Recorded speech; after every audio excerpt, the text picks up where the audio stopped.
Nos compatriotes ont honte. Ils ont honte du spectacle d'un système politique discrédité, bouffi de ses échecs qu'ils portent comme des réussites et pour lequel l'obsession de stabilité est le cache-sexe de ses incapacités. Honte d'un système qui n'a jamais aussi bien porté son nom, au seuil de l'abîme, au bord de la faillite.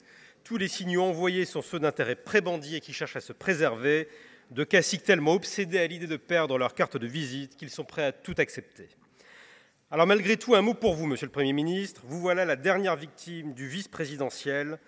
En effet, il est dommage qu'une personne reconnue pour son refus du sectarisme ait été choisie, pour ne pas dire sacrifiée, pour cette mission politiquement kamikaze de maintenir en vie un pouvoir sans cap, sans majorité, sans soutien populaire et sans avenir. Vous avez la réputation d'un homme digne et loyal, alors quel malheur que vous soyez au service aveugle d'une cause désastreuse pour la France et pour les Français. Premier des macronistes, vous fermerez sans doute la porte derrière vous quand la supercherie du macronisme et du faux nouveau monde seront enfin derrière nous. Au prix d'un sursis très hypothétique de l'injuste réforme des retraites, vous proposez non pas un budget de rupture, mais la continuité de la seule chose finalement stable et constante, l'agonie budgétaire, fiscale et sociale de la France. Cette suspension illusoire, les socialistes acceptent que vous la gagiez dans le PLF 2026 sur le dos des salariés, des indépendants et entrepreneurs, des actifs, des retraités, des étudiants, de nos collectivités et même de nos agriculteurs, comme s'ils ne souffraient pas assez. On nous dira que nous ne faisons aucune proposition, c'est évidemment faux. Le programme présidentiel de Marine Le Pen, qu'elle appliquera avec Jordan Bardella, c'est 100 milliards d'économies à notre portée, mais encore faut-il accepter de toucher à des totems, accepter de toucher à l'immigration, au montant de la contribution nette et malhonnête de la France au budget de l'Union européenne, ou encore à la bureaucratie stalinienne à tous les étages de l'administration française. Et avec ça, vous financerez non seulement l'abrogation durable de la réforme des retraites et bien d'autres politiques à destination prioritairement de nos compatriotes.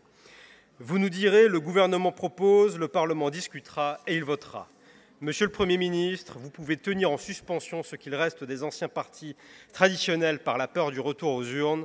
Vous pouvez les baratiner pour qu'ils se persuadent qu'ils ne font pas ça que dans leur seul intérêt et qu'ainsi ils dorment mieux, mais pas à nous.